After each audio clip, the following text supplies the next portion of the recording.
Good evening to all of you. मेरा नाम doctor Ashish Mishra है। आज मैं आपको फार्माकोलॉजी के बारे में डिस्कस करूंगा, उनके बेसिक कंसेप्ट्स के बारे में। तो आइए जानते हैं फार्माकोलॉजी के बारे में। फार्माकोलॉजी होती क्या है? सबसे पहले फार्माकोलॉजी बायोलॉजी का वो ब्रांच है जिसमें हम ड्रग की स्टडी करते हैं। हमारे दो शब्द फार्माकोलॉजी दो शब्द से मिलकर बना होता है। पहला होता है फार्माकॉन, दूसरा होता है लोगस। ठीक है, फार्माकॉन का मतलब होता है ड्रग, लोगस का मतलब होता है डिस्कोर्स इन या स्टडी। डिस्कोर्स इन का मतलब होता है रिटन फॉर्म में। तो जब हम ड्रग की स्टडी करते हैं तो उसको हम फार्माकोलॉजी के नाम से जानते हैं। ठीक है, व्हाट इज ड्रग? सबसे इंपॉर्टेंट चीज है ड्रग क्या है। देखिए, ड्रग एक केमिकल मॉलिक्यूल है जो कि डिजीज के डायग्नोसिस के लिए, डिजीज के प्रोफाइलैक्सिस के लिए, डिजीज के ट्रीटमेंट के लिए यूज किया जाता है। ठीक है, अब व्हाट इज अ डायग्नोसिस? देखिए, डायग्नोसिस का मतलब ये होता है कि चीजें हो गई हैं, डिजीज हो गया है, उसको पता लगाने के लिए जब हम यूज करते हैं ड्रग को तो उसको डायग्नोसिस बोलते हैं। और जब हम किसी भी डिजीज के बचाव के लिए ड्रग लेते हैं तो दैट इज अ प्रोफाइलैक्सिस, जिसको हम एक प्रिवेंशन भी बोल सकते हैं। और साथ ही साथ ट्रीटमेंट, ऑलरेडी डिजीज को ठीक करने के लिए जब हम कोई भी मॉलिक्यूल, मॉलिक्यूल का मतलब API, active pharmaceutical ingredients use करते हैं, वो हमारा क्या होता है? ड्रग होता है।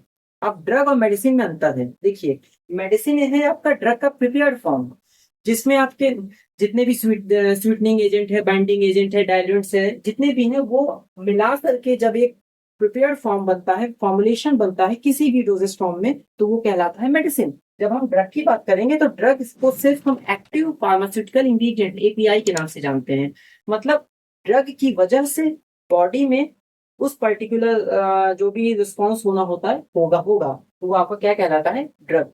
तो ड्रग एक एपीआई है और मेडिसिन क्या है? It is a prepared form of drug. ठीक है, हम बात करते हैं कुछ इंपॉर्टेंट डिस्कवरी के बारे में जो कि फार्माकोलॉजी के फील्ड में हुआ है आज तक। सबसे पहले father of modern pharmacology Oswald Schmiedeberg को हम मॉडर्न फार्माकोलॉजी के फादर के नाम से जानते हैं। बहुत ही फेमस फेमस साइंटिस्ट है। नेक्स्ट है फादर ऑफ कीमोथेरेपी। कीमोथेरेपी का मतलब जब एंटीबायोटिक यूज करते हैं for the treatment of viral bacterial infection, तो हमारे जो इंपॉर्टेंट साइंटिस्ट हैं that is Paul Ehrlich. Discovery of penicillin, 1928 में पेनिसिलिन की डिस्कवरी हुई थी। सबसे पहला एंटीबायोटिक है जिसके फेमस साइंटिस्ट है Alexander Fleming. Discovery of streptomycin, Selman Waksman. Discovery of insulin, 1922 में एक हार्मोन, इंपॉर्टेंट हार्मोन है जो कि हमारे बॉडी में ब्लड ग्लूकोज लेवल को क्या करता है? रेगुलेट करता है। ठीक है, और अगर आपके बॉडी में ब्लड ग्लूकोज लेवल रेगुलेट नहीं हो पाता है तो उसकी वजह से एक कॉमन बीमारी जो कि सबको पता होगा, डायबिटीज, वो होती है। तो उसकी उसकी जो डिस्कवर है that is Banting and Best. हमारा discovery of the antimicrobial effect of Prontosil. Prontosil क्या है? Prontosil is the sulphonamide based antibacterial drug.